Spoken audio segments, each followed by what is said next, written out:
ಬೆಂಗಳೂರಿನಲ್ಲಿ ಸಬ್ ಅರ್ಬನ್ ರೈಲು ಸಂಚಾರಕ್ಕೆ ರೈಲ್ವೆ ಸಚಿವ ಸುರೇಶ್ ಪ್ರಭು ಮತ್ತು ಸಿಎಂ ಸಿದ್ದರಾಮಯ್ಯ ಚಾಲನೆ ನೀಡಿದ್ದಾರೆ. ಕ್ರಾಂತಿವೀರ ಸಂಗೊಳ್ಳಿ ರಾಯಣ್ಣ ರೈಲ್ವೆ ನಿಲ್ದಾಣದಲ್ಲಿ ಚಾಲನೆ ನೀಡಿದ್ದು, ಈ ವೇಳೆ ಬೈಯಪ್ಪನಹಳ್ಳಿಯಲ್ಲಿ ಹೊಸ ಕೋಚಿಂಗ್ ಸೆಂಟರ್ ಹಾಗೂ ಸಬ್ ಅರ್ಬನ್ ರೈಲು ಅಭಿವೃದ್ಧಿಗೆ ಕೇಂದ್ರ ಮತ್ತು ರಾಜ್ಯ ಸರ್ಕಾರ ಒಡಂಬಡಿಕೆ ಮಾಡಿಕೊಂಡಿದೆ. ಬೆಂಗಳೂರಿನ ಕ್ರಾಂತಿವೀರ ಸಂಗೊಳ್ಳಿ ರಾಯಣ್ಣ ನಿಲ್ದಾಣದಿಂದ ರಾಮನಗರ ನಡುವೆ ಸಬ್ ಅರ್ಬನ್ ರೈಲಿಗೆ ಹಸಿರು ನಿಶಾನೆ ಸಿಕ್ಕಿದ್ದು, ಈ ರೈಲು ಬೆಂಗಳೂರು ರಾಮನಗರ ನಡುವೆ ದಿನಕ್ಕೆ 3 ಬಾರಿ ಸಂಚಾರ ನಡೆಸಲಿದೆ.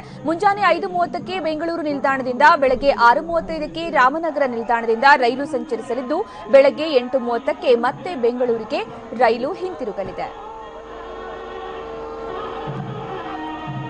ಬಹುನಿರೀಕ್ಷಿತ ಸಬ್ ಅರ್ಬನ್ ರೈಲು ಈಗ ಬೆಂಗಳೂರಲ್ಲಿ ಸಂಚಾರಕ್ಕೆ ಮುಕ್ತವಾಗಿದ್ದು, ಈ ಸಂಚಾರಕ್ಕೆ ರೈಲ್ವೆ ಸಚಿವ ಸುರೇಶ್ ಪ್ರಭು ಮತ್ತು ಸಿಎಂ ಸಿದ್ದರಾಮಯ್ಯ ಚಾಲನೆ ನೀಡಿದ್ದಾರೆ.